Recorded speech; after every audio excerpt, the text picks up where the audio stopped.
Muy buenos días, muy buenas tardes a todos los que nos ven desde la red.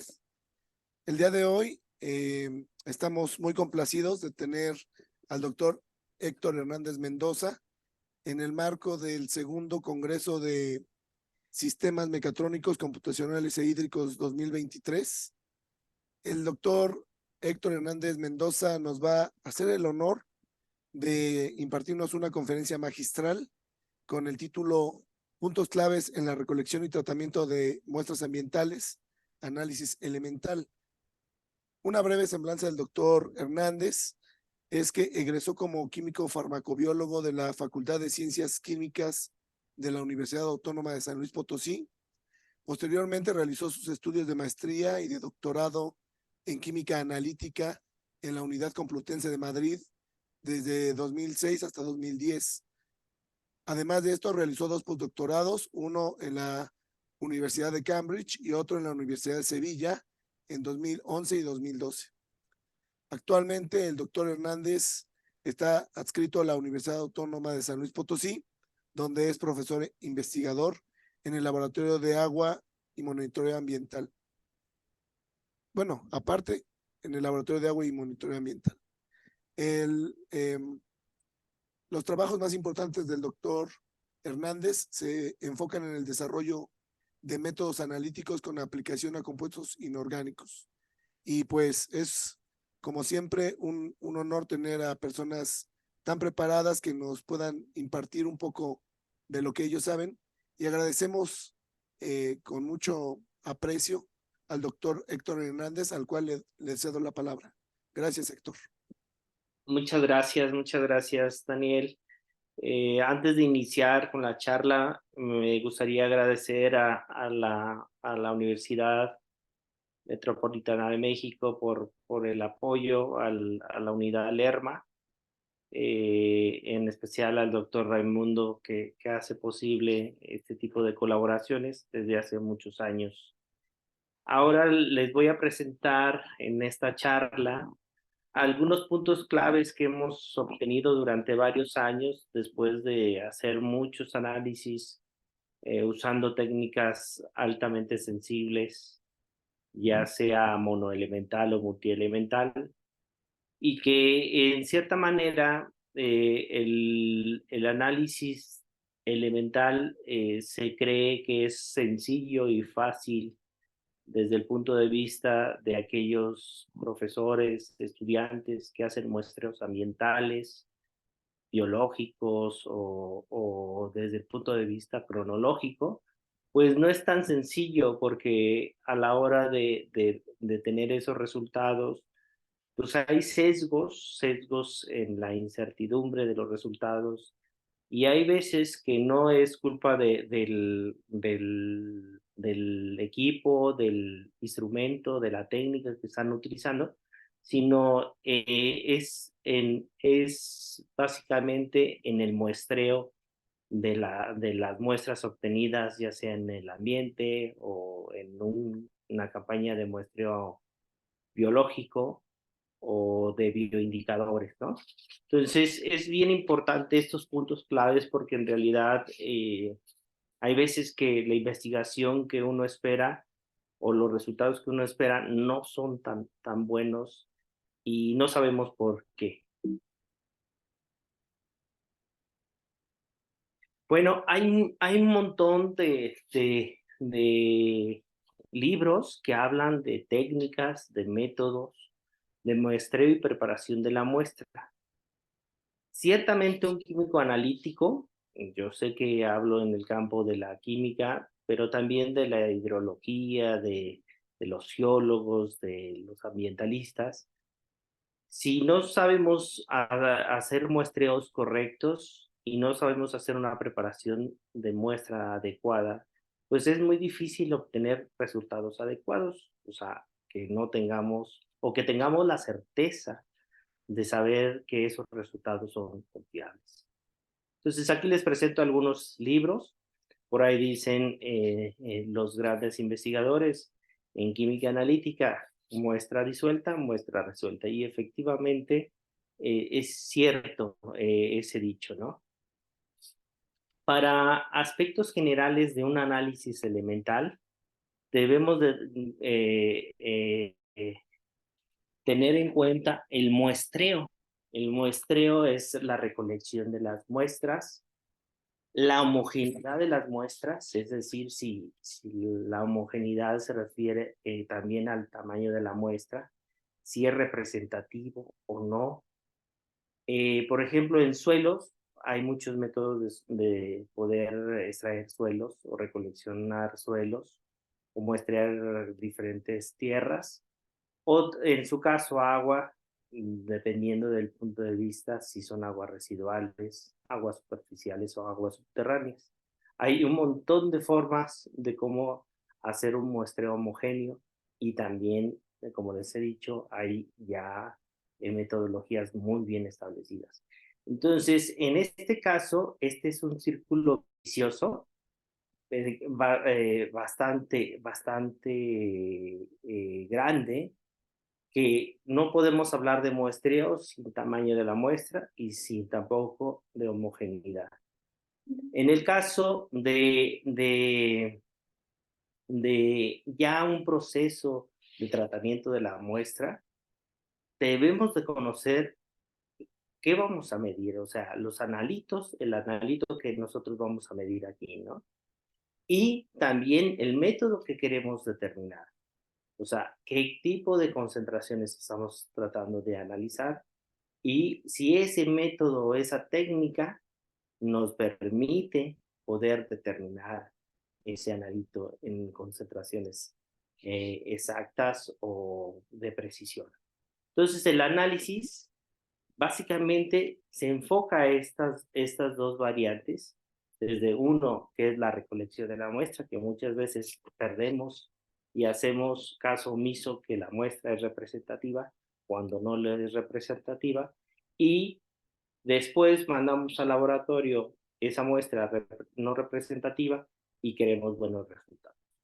Aunque tengamos la técnica más poderosa, más sensible, más adecuada, si no hacemos caso del tratamiento de muestra, de la homogeneidad de la muestra, del tamaño de muestra, que son puntos claves en la recolección de un muestreo, pues es muy difícil que tengamos resultados adecuados en el laboratorio. Entonces, dentro de los puntos claves que siempre les digo a estudiantes y a colegas que colaboramos, que la recolección de la muestra debe tener procedimientos, debe de ser representativo esa recolección de muestra. Hay gente que hace un muestreo ambiental de suelos y hace un muestreo, vamos a decir, de 50 kilómetros, y en esos 50 kilómetros, que es una zona a lo mejor contaminada, muestrea seis puntos. Pues 6 puntos a lo mejor no es representativo de poder tener un estudio que nos hable de la contaminación en su caso, ¿no? La preparación de la muestra también dentro de la recolección de muestra, antes de su conservación, debemos emplear procesos que pueden ser físicos o químicos.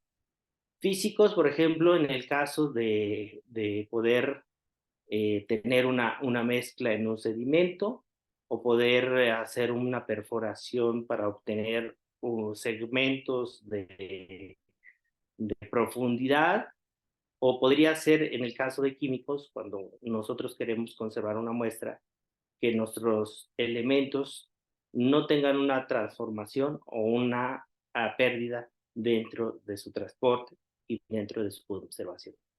Entonces, todos esos métodos, pues es importante a la hora de poder hacer un muestreo adecuado. Es decir, que un muestreo en suelo, pues va a ser diferente que alimentos, va a ser diferente que rocas, y hay muestras más sencillas y hay muestras más complejas.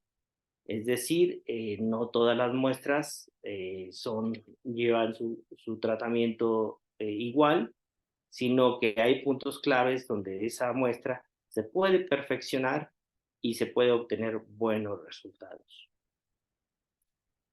Aquí, en esta diapositiva, les voy a hablar sobre un tratamiento de agua normal en la recolección de la muestra. Por ejemplo, si ustedes no utilizan materiales inertes, pues la muestra se va a contaminar.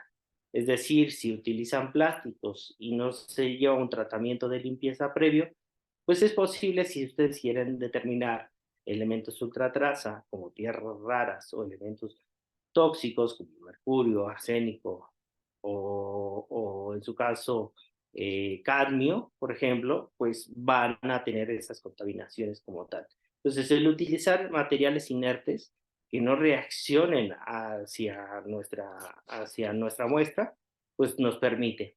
Y luego, pues también la homogeneidad, por ejemplo, si yo estoy haciendo un muestreo en un río, pues tengo que hacer un muestreo homogéneo con unas características adecuadas, ya sea si lo quiero superficial, si lo quiero a profundidad, o simplemente quiero un punto en donde convergen el flujo de agua, ¿no? Por otro lado, el tamaño es importante. Hay muchos métodos que se utilizan en todo el mundo, dependiendo la técnica que se quiera determinar, pero el tamaño importa. El tamaño, por ejemplo, si nosotros queremos llevar al laboratorio y meter un método EPA, si no hay homogeneidad dentro de la muestra, pues y llevamos una cantidad limitada de muestra, pues no es representativa. Entonces es importante conocer estos aspectos porque es necesario. Por ejemplo, en una muestra de agua, los inorgánicos están allí presentes. Pueden estar en una zona contaminada y pueden tener altas concentraciones. En el caso de esa muestra, pues los orgánicos pues están muy bajos, que es el caso de sodio o algunos herbicidas o pesticidas, ¿no? Y las concentraciones, pues también son bajas comparado con otro tipo de material, por ejemplo, suelos, sedimentos o rocas. Y el tiempo también afecta. El tiempo, por ejemplo, si nosotros hacemos un muestreo y no atendemos a unos puntos que ahorita voy a mencionar, pues vamos a tener pérdidas del analito al poder determinar. Yo, por ejemplo, de media en el laboratorio, un análisis de agua, pues es relativamente sencillo. Pero el tratamiento de conservación hasta donde llega el análisis en el laboratorio, el transcurso de ese tiempo puede durar a lo mejor 15 días en el transporte. Entonces, es importante considerar el tiempo y según la normativa. Pero si nosotros hacemos un pretratamiento de limpieza en el material, que aquí estamos hablando, pues vamos a evitar esos errores, esas incertidumbres a la hora del análisis. Nos vamos a confiar más. En el caso de muestras de agua, una acidificación estaría muy bien. ¿Por qué una acidificación? Porque los iones que tú tienes en tu material inerte, a pesar de que no reaccionan, pues se pueden pegar dentro de las paredes, ya sean bolsas, ya sean tubos de Falcon, ya sea, a veces hay unas cantifloras que pueden llevar hasta 1 litro o 2 litros de agua, y entonces una acidificación vale muy bien. Y el uso de trazadores en situ. O sea, el usar trazadores nos permite poder identificar qué tanta muestra hemos perdido o qué, más bien, qué tanta concentración de nuestros analitos hemos perdido dentro del transporte, de la conservación, de la preparación y obviamente durante el análisis. En el caso de muestras de suelo y sedimentos son muy similares. Entonces, si utilizamos material inerte, si hacemos una homogenización y si tomamos una muestra representativa, o sea, un tamaño de muestra, como aquí en las figuras se mencionan, pues nuestro análisis de conservación, de recolección de muestra y conservación de muestra va a estar adecuado. Entonces, si nosotros queremos análisis inorgánico, pues aquí los compuestos orgánicos son mayoritarios que los inorgánicos. Y las concentraciones son similares o en ambas matrices. Y el tiempo es importante también, ¿por qué? Porque el tiempo de secado de una muestra, vamos a decir, hablando de sedimentos y de suelos que ya están, pues es importante. Por lo tanto, nosotros siempre tenemos como en la mira, en constante insistencia hacia nuestros usuarios, a nuestros colaboradores, que la homogeneidad y la representatividad de la muestra debe de ser adecuada. Es decir, que nos pueden traer un kilo de suelo y si eso es representativo de la zona, pues a lo mejor en el análisis nosotros ocupamos, no sé, 5 gramos para iniciar el tratamiento y de esos gramos a lo mejor utilizamos el 1% para el análisis, ¿no? O sea, utilizamos a lo mejor 0.5 gramos para hacer un análisis de elementos inorgánicos.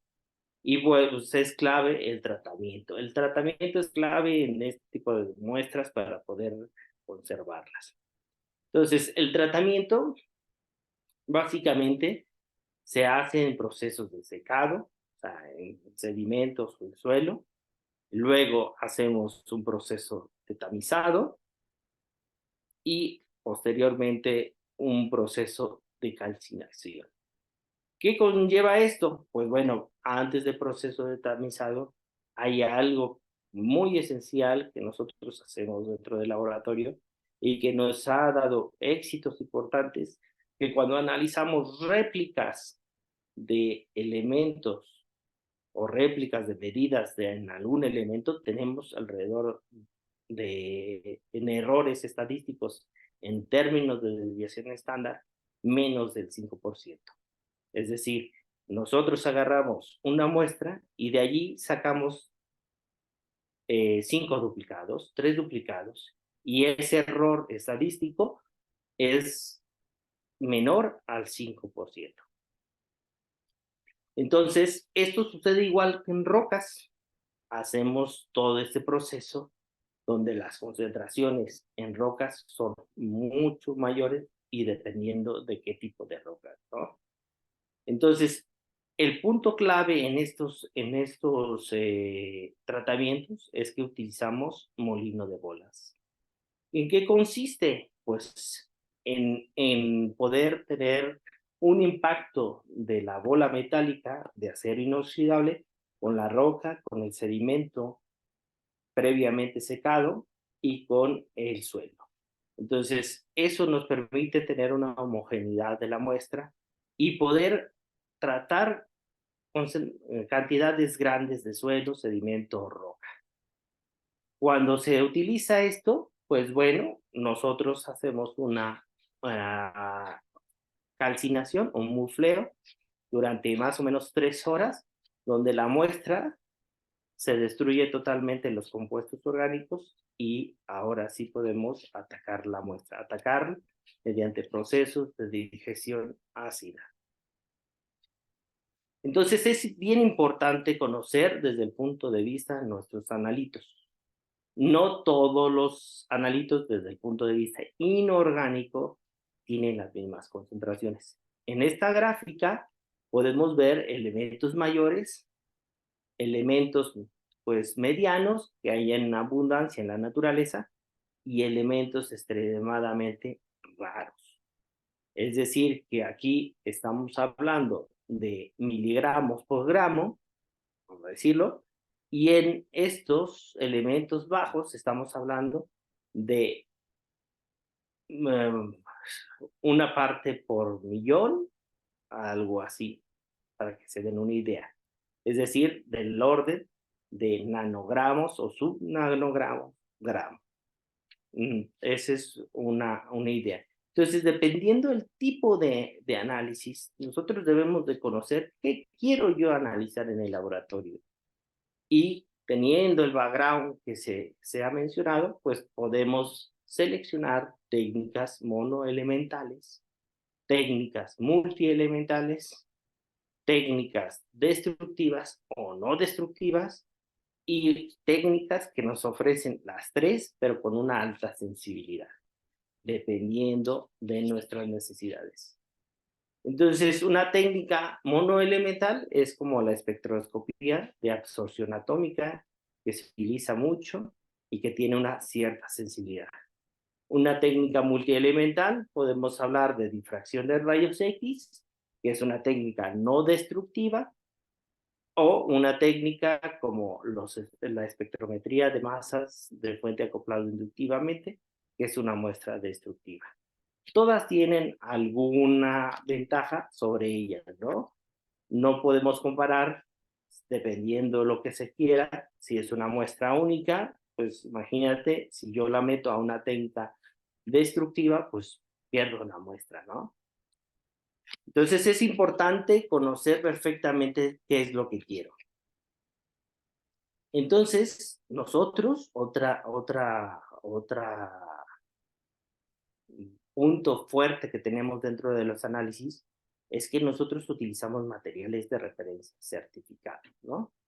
Que demuestran la cantidad, la veracidad, la trazabilidad de nuestro análisis dentro del proceso en el laboratorio.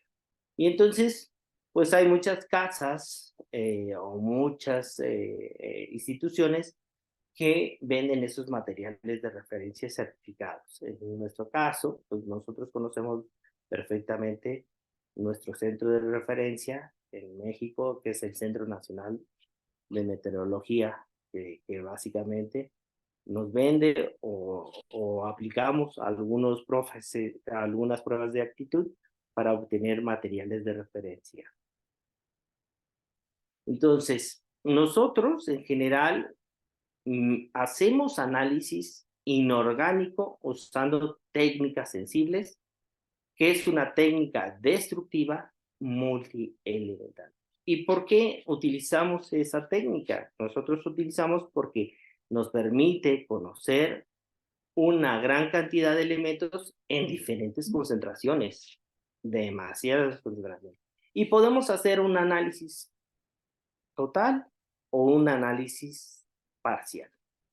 Si nosotros hacemos una destrucción total por el método de digestión ácida, que en sí es una mineralización de elementos, pues podemos hacer una cuantificación total.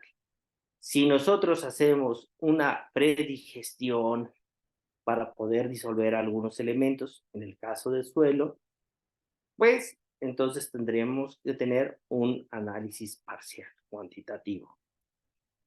¿En qué consiste la mineralización o la digestión ácida? Pues muy sencillo, en obtener totalmente los elementos en su estado fundamental. ¿Por qué los necesitamos así? Porque nosotros utilizamos una técnica que hace que los iones sean ionizados a altas temperaturas. Es decir, si nosotros tenemos compuestos que no se hayan destruido totalmente, nosotros tendríamos problemas en la precisión, en la exactitud, en la medición como tal de esa muestra. Entonces, para nosotros es muy importante realizar este proceso de mineralización. ¿Cómo lo hacemos? Pues hay muchas maneras, que a continuación voy a decir. Pero antes de mencionar eso, les quiero decir que nosotros trazamos las muestras, como previamente había dicho, trazamos con elementos y concentraciones conocidas para poder determinar el rendimiento de la muestra de forma individual. Es decir, que todas las muestras, aunque yo tenga un mismo procedimiento, pues las muestras son diferentes en el caso, pues como cualquier modelo animal, son diferentes, se tratan diferentes, va a tener mayor concentración de una cosa, menor concentración de otra, y por lo tanto las muestras las tratamos de forma individual y por esta razón las trazamos con materiales de referencia certificados, que son diluciones de escandio, de indio, de iridio y de bismuto. ¿Para qué? Para recuperar, para conocer las pérdidas desde que iniciamos el tratamiento donde nosotros nos aseguramos que la muestra está previamente homogénea, que es una muestra representativa y que fue recolectada adecuadamente y preservada adecuadamente. Entonces, hay muchos métodos de tratamiento. Uno, obviamente, está la combustión en sistema abierto. Está la combustión en sistema cerrado, es decir, que nosotros hacemos todo el proceso, ya sea cerrado o abierto. Por ejemplo, en una combustión abierta, pues simplemente es cuando ustedes quieren hacer la medición de partículas, por ejemplo, en un filtro. Antes, antiguamente, cuando no existían sistemas de digestión, se hacía en cápsulas de porcelana, se metía el filtro y con un soplete se calcinaba toda la parte del filtro y luego se metía a muflear. Se metía a la muja para que continuara todo el proceso. ¿Esa es una digestión? Sí, es un tratamiento que utiliza en la combustión. Y luego están las digestiones húmedas. Las digestiones húmedas se refiere porque llevan líquido. El líquido que nosotros utilizamos son ácidos fuertes. Es decir, que nosotros utilizamos recipientes en abierto, significa que nosotros introducimos en un vaso una muestra, añadimos ciertos ácidos y podemos calentar o no. Cuando decimos que la digestión es húmeda, fría, significa que no calentamos.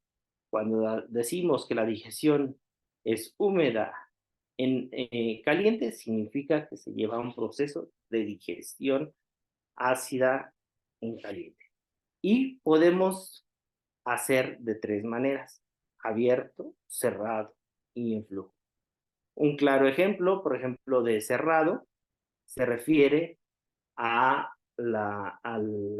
digestor de un horno de microondas o de un reactor que se cierra herméticamente y se procesa con temperatura o sin temperatura y hace reacción con mezclas ácidas o básicas y está atacando la materia orgánica de la muestra.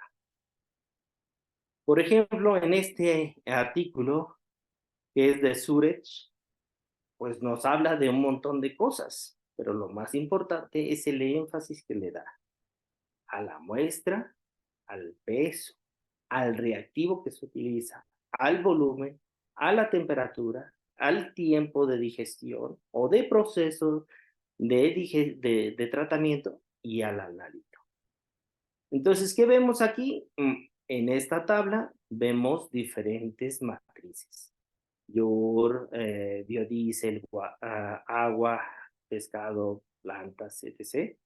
Y vemos el tamaño de muestra. Entonces, cada método que nosotros empleamos en el laboratorio, pues lo tenemos que optimizar. Y luego los reactivos con los cuales hace una digestión ácida. La temperatura a la cual está haciendo esta digestión y el tiempo de digestión.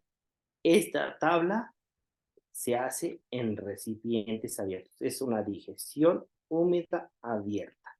Y los elementos que normalmente están cuantificando por diferentes métodos, ya sea por absorción atómica, por espectrometría de masas, y en el siguiente utilizan el horno de microondas, un horno, un sistema, un dispositivo que tiene reactores que nos ayudan a poder agilizar el tratamiento de la muestra.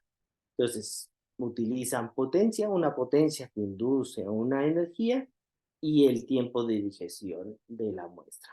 Entonces, en comparación, el tiempo de tratamiento, de análisis, es algo muy importante que normalmente un químico analítico que se dedica en el laboratorio al análisis de rutina lo tiene presente. Entonces, ¿qué hemos hecho nosotros en el laboratorio? Pues bueno, hemos tenido y optimizado métodos para suelos, sedimentos y rocas. donde hacemos una homogeneización de la muestra en molino de bolas de acero inoxidable, tomamos una muestra representativa, calcinamos. Eso es el pretratamiento y conservación de la muestra. Todavía no hemos iniciado el tratamiento de la muestra. Posteriormente hacemos el tratamiento de la muestra, que nosotros normalmente agarramos 2.2 gramos de muestra, añadimos los trazadores y hacemos una digestión fría, húmeda, abierta. Y empezamos a hacer las digestiones con ácido nítrico, ácido clorhídrico y agua regia. Y al final, esa muestra que teníamos, que son muy difíciles, nuestra muestra la llevamos a sequedad y la foramos a 50 mililitros. Nosotros optimizamos este volumen porque en realidad si dijéramos, pues yo lo quiero a 10 mililitros, pues tendríamos exceso de concentración. Y además de ese exceso de concentración, pues tendríamos problemas en nuestro equipo. Es decir, estaríamos saturando nuestro equipo con altas concentraciones cuando nosotros utilizamos espectrometría de masas con fuente acoplado inductivamente. En muestras de plantas y frutas y otros, pues hacemos una homogeneización. ¿Cómo la hacemos? Pues ahí sí, tenemos un sistema que lo que hace es que tritura y luego en mortero hacemos nuestra homogeneización todavía mucho más perfecta y tomamos una muestra representativa. Y esa muestra es de 0.2 gramos, igualmente se añade atrasador, lo hacemos por una digestión húmeda abierta con 15 mililitros de ácido nítrico concentrado y se hace una digestión en abierto, en caliente, y se va añadiendo 10 mililitros de peróxido de hidrógeno gota a gota.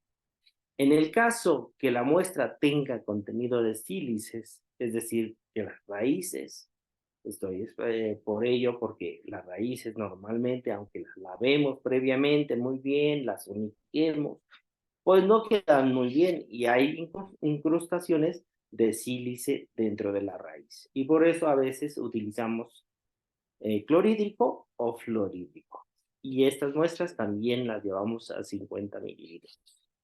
En el caso de muestras biológicas, como sueros, leche, quesos, pues son muestras todavía menos complicadas que suelos, rocas y sedimentos, y lo que hacemos pues es una homogeneización. En el caso de suero, es una muestra representativa. En el caso de leche, hemos hecho quesos, pues son representativas, pero estos tienen alto contenido de materia. Y entonces, por lo tanto, tratamos de reducir el volumen y luego llevar a un proceso de calcinación en una muestra. Después de eso, pues añadimos, obviamente, antes de iniciar este proceso, añadimos trazadores, hacemos digestión vía húmeda con nítrico y al final con peróxido de hidrógeno. Igual 50 mililitros. ¿Por qué 50 mililitros igual que en agua subterránea? Porque nuestro equipo, el ICP Masas, permite determinar concentraciones del orden de sub nanogramos mililitro.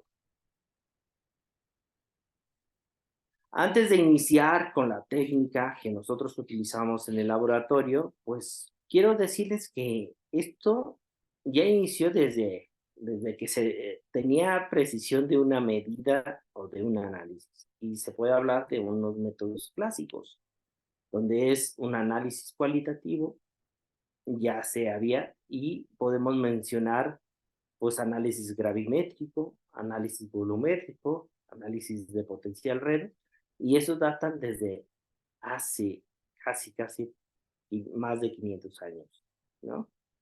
Entonces, también llegó otra etapa, o hay otra etapa, donde el desarrollo tecnológico que se da en el siglo XVIII, podemos mencionar métodos instrumentales. ¿Y eso por qué? Porque nosotros ya se empezaban a formular los primeros instrumentos analíticos que podrían tener una medición dependiendo de sus propiedades, como son los espectroscópicos, los de masa, los de análisis térmico, los de separación, técnicas híbridas o hasta la microscopía, aunque se inició con un microscopio, ¿verdad? Pero se lograba obtener grandes avances. Para una segunda etapa, porque normalmente en un principio, pues bueno, esta es nuestra concentración, vamos a decir, en una muestra de agua, ¿no? Pero ¿cómo asegurábamos la calidad? Y entonces viene lo que ahora estamos haciendo y que realmente se cuida en un laboratorio de análisis de rutina, es usar materiales de referencia certificados, validar nuestros métodos y poder tener trazabilidad dentro de la muestra. Es decir, la trazabilidad desde que la muestra es recolectada hasta ser analizada y obtener los resultados. ¿Es un trabajo constante? Sí, es un trabajo tedioso también, pero cuando nosotros eliminamos esos errores de operación o sistemáticos, podríamos tener mejores resultados. Entonces, nosotros nos basamos, o dentro de los puntos claves, es que siempre nosotros nos fijamos en el tipo o el nivel de concentración. Es decir, si nosotros nos llegan al laboratorio, oye, quiero magnesio, quiero zinc, quiero plomo, quiero, y vienen de jales mineros, ah, la procedencia importa, los niveles de concentración importan. Sí, importan mucho porque nosotros podemos cuantificar adecuadamente niveles muy bajos de estos elementos. Que quiero hacer un análisis directo de una secuencia de extracciones y que necesito ver porcentajes de recuperación dentro de mi secuencia de extracciones de un suelo, ¿no? A ver qué extrae con qué cosa. Y entonces le preguntamos al colaborador, el investigador, bueno, ¿lo quieres hacer un análisis directo? Sí, sí, porque no quiero ya, pues, es lo que salió de esa extracción, pero hay veces que esa extracción la hacen con otros ácidos que no son compatibles o con solventes o con buffers que no son compatibles con nuestro equipo. Y entonces nosotros tenemos que conocer perfectamente las condiciones de la muestra y con ello decidir si se hace un análisis directo o un análisis indirecto. Y luego le preguntamos, oye, ¿tienes algún material de referencia? No. O sí. O podemos hacer un material de referencia que nos ha tocado poder hacer materiales de referencia desde el punto de vista de control de calidad. Es decir, analizamos una muestra N veces y ya sabemos más o menos cuánto tiene esa de concentración y las utilizamos como materiales de referencia. Aquí en estas figuras hay muchos métodos de determinación. En todas las técnicas hay una concentración, pero no mide la concentración el equipo, mide propiedades de la batería, mide masa, mide la absorbancia, mide la intensidad, la luminiscencia, etc. Mide propiedades de la batería. Entonces, casi todos los métodos instrumentales se basan en regresiones lineales, o sea, calibraciones o curvas, el empleo de curvas de calibración externas. Se puede hacer métodos de adición, como en el caso que ustedes están viendo en la gráfica A, donde aquí se está determinando diferentes especies inorgánicas de arsénico, y o en el B, que puede ser una regresión lineal por calibración externa, o a su vez por adición estándar en un solo elemento para conocer la concentración de una muestra. Entonces, eso es muy, muy importante. Entonces, ¿cuáles son las muestras que normalmente tienen un análisis directo o indirecto? Pues indirecto, todas aquellas que se tienen que hacer un tratamiento sí o sí. Cualquier análisis elemental tiene que, tiene que ser la muestra digerida, tratada o mineralizada a un estado fundamental, porque todas las técnicas que se utilizan, desde la más pequeña con mayor margen de error, es necesario para poder cuantificar en una disolución, ¿sí? Entonces, indirectamente, roca, suelo y sedimento se tienen que hacer tratamientos. Alimentos son menos complejas, fluidos, plantas, también se hacen tratamiento, como he dicho anteriormente, y un análisis directo se podrían hacer en aquellas muestras líquidas que no presenten partículas en suspensión. Entonces, si nosotros queremos hablar de compuestos o de elementos, pues obviamente de elementos tenemos que hacer el proceso de mineralización. Si nosotros queremos determinar un compuesto, un elemento, nada más ese elemento, tenemos que emplear un método de purificación, y hay veces que la muestra tiene un tamaño muy grande y el analito está en pequeñas concentraciones, pues tenemos que hacer métodos de preconcentración o evaporación. Y las técnicas para el análisis de elementos, pues aquí están, es absorción o espectroscopía de absorción atómica, espectrometría de emisión óptica con ICP masas, o espectrometría de masas con ICP. Es espectrometría de masas con puente acoplado inductivamente. Y en compuestos orgánicos es totalmente diferente, por eso he puesto esta diapositiva o esta figura, porque normalmente no se sigue el camino como tal para poder analizar elementos. Entonces hay procesos de derivatización, hay procesos de purificación, hay procesos de evaporación o de finización, y las técnicas son totalmente diferentes, ¿sí? En este caso son líquidos masas, gases masas o técnicas de moléculas grandes que se llama MALDI-TOF. Y son, al final, todas ellas técnicas híbridas. Bueno, nosotros también empleamos métodos de validación para asegurar nuestros resultados. Entonces, desde el punto de vista, tenemos que tener una selectividad, una adecuada selectividad del método. Tratamos de obtener las linealidades mejores, o sea, el rango donde nosotros vamos a encontrar nuestra concentración. Tratamos de ver qué podemos hacer, qué podemos cuantificar realmente, usando límites de detección y cuantificación, y obviamente nuestro rango de medición, incluyendo la precisión y exactitud. Y al final hay dos aspectos importantes, porque no solamente nosotros nos dedicamos a eso, sino que tiene que tener una robustez, es decir, que nuestro laboratorio se puede reproducir los métodos desarrollados por las personas que se van incorporando en nuestro laboratorio. Y bueno, el cálculo de incertidumbre, que normalmente sí se aplica para poder tener el sesgo de errores o la sumatoria de errores en cuestión de toda la trazabilidad del tratamiento de la muestra.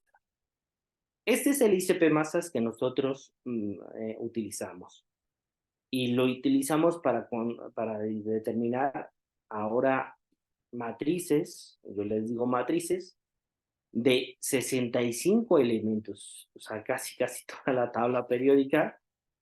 ¿Por qué? Porque hay veces que son muestras únicas y obviamente al ser únicas y ver la importancia de acorde a la información que nos presentan, les proponemos eso, hacer un análisis multielemental.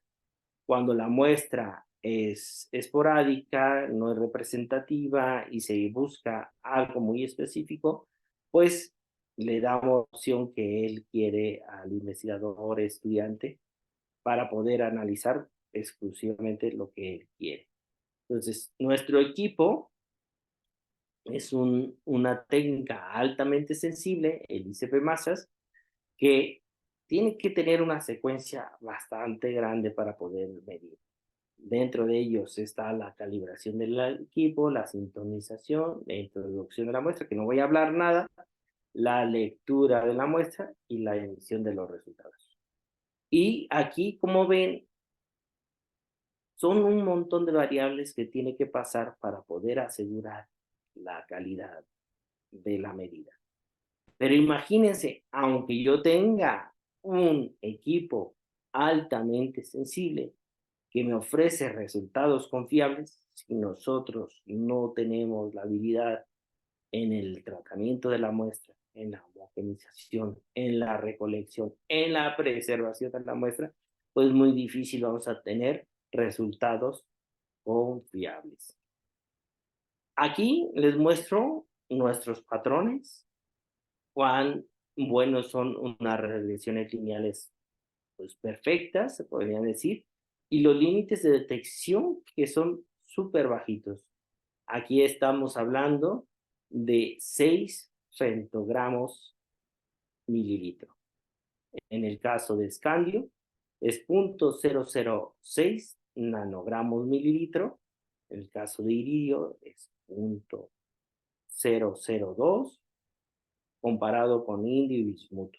Es decir, que nosotros podemos cuantificar concentraciones muy bajitas en aquellos elementos que son muy difíciles, como tierras raras, elementos altamente tóxicos, como en el caso de arsénico, o aquellos elementos que son altamente, pues, extraños y que los podemos encontrar en la naturaleza, pero en muy pequeñas concentraciones. A manera general, nosotros hemos hecho muchas matrices: roca, suelo, queso, leche, frutos, plantas, sangre, suero. Y hemos hecho dentro de esta tarea, pues ver los rendimientos que se tienen con los métodos propuestos que ahora les he mencionado. Y bueno, tenemos que mejorar en el caso de rocas, suelos y sedimentos, porque nuestras recuperaciones son alrededor del 50%. ¿Qué significa? Que nuestras digestiones no son tan adecuadas. Sin embargo, si ustedes comparan o hacen referencia en la literatura, verán que es una muestra muy difícil y que aquellos investigadores o aquellos laboratorios que usan tratamiento de la muestra usando digestiones y que utilizan trazadores, sus recuperaciones oscilan entre el 70, 65, 75%. O sea, estamos más o menos bien. Aunque tengamos un rendimiento bajo, nosotros podemos cuantificar y normalizar nuestras pérdidas. Es decir, que la muestra, aunque tengamos rendimientos, podemos decir, pues tengo el 57% en esta muestra, perdí el 43%, pues entonces puedo hacer una regla de 3 y puedo obtener el valor verdadero que es el que le corresponde a esa muestra. En el caso de sueros, sangre y plantas, pues va mejorando porque es una muestra mucho más sencilla, menos complicada que suelos, sedimentos y rocas, y por eso tenemos rendimientos muy buenos y por lo tanto nuestros métodos son muy adecuados con ellos, ¿no? Entonces, tenemos recuperaciones entre el 90, 80, bueno, de media, por ejemplo, en suero, pues está alrededor del 90, en sangre en el 75, 85, 82, y así sucesivamente. Ese es el porcentaje. Nosotros en este tipo de muestras no tenemos una pérdida total.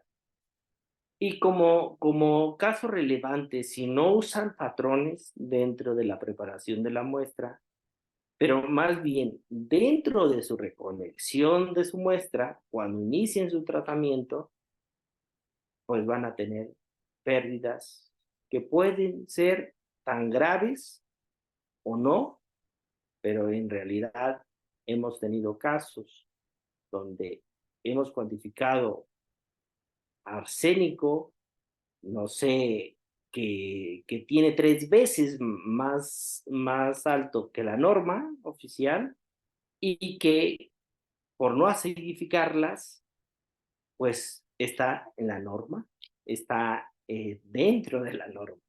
Imagínense el problema. Es decir, que a lo mejor en muchos estudios reportados o en los estudios que van a emprender, por no acidificar y no trazar sus muestras en el caso de agua, pues, pues su valor no es real, ¿sí? O sea, no es real y eso es decir, pues bueno, fíjate, arsénico, por ejemplo, en estos casos que hemos tenido muchos, arsénico está bajo la norma, ¿no?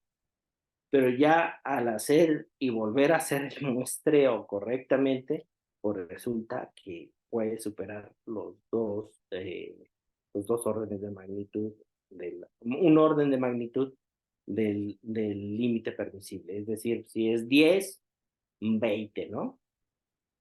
O así, ¿no? Puede estar fuera de norma.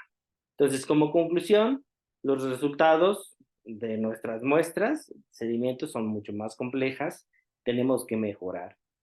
El rendimiento adecuado de estándares y procedimientos de estándar y uso de material de referencia nos ha ayudado mucho como un punto clave para el tratamiento de la muestra y para asegurar la trazabilidad y el análisis de medida dentro de nuestro laboratorio. Y yo invito a que sigan metodologías adecuadas y que piensen cuando quieren hacer un muestreo si es representativo, si la muestra es homogénea, si el peso es adecuado, si utilizamos tratamiento de la muestra, qué cosas o qué condiciones necesito para conservar la muestra, qué cosas, o más bien, qué es el tratamiento de que tengo que usar en el caso que yo quiera un analito o otro, y qué técnica tengo que utilizar y qué información me puede dar para poder tener un análisis seguro, sin tanto error, sin tanto sesgo a la hora de reportar, ya sea en una publicación o en un informe técnico o en una ficha técnica. Entonces, sí es necesario conocer perfectamente los métodos de tratamiento de la muestra, de conservación de la muestra y qué tipo de técnica vamos a utilizar. Bueno, me da mucho gusto. Yo aquí termino y muchas gracias por su atención. Estimado doctor Héctor, agradecemos mucho su, su charla. Es muy enriquecedora saber cómo estos métodos nos pueden ayudar a tener una, pues, unos mejores parámetros que no nos mientan por ahí nuestros análisis. Es sumamente importante y es muy importante diseminar esta información porque seguramente muchos en la República Mexicana por ahí andamos haciendo las cosas no tan bien y es muy bueno que nos compartas tu experiencia, todo tu bagaje que has adquirido y te agradecemos mucho pues la oportunidad que nos brindas al darnos tan buena plática. Por parte de los organizadores del Congreso de Sistemas Mecatrónicos, Computacionales e Hídricos, damos las gracias al doctor Héctor Hernández Mendoza de la Universidad Autónoma de San Luis Potosí y en breve le haremos llegar sus constancias. Entonces, No, damos por terminada y no sé si quieras dar unas palabras finales, Héctor. no, muchas gracias y con gusto estamos para apoyarlos. Cualquier cosa, asesorarlos en cuestión de sus muestreos.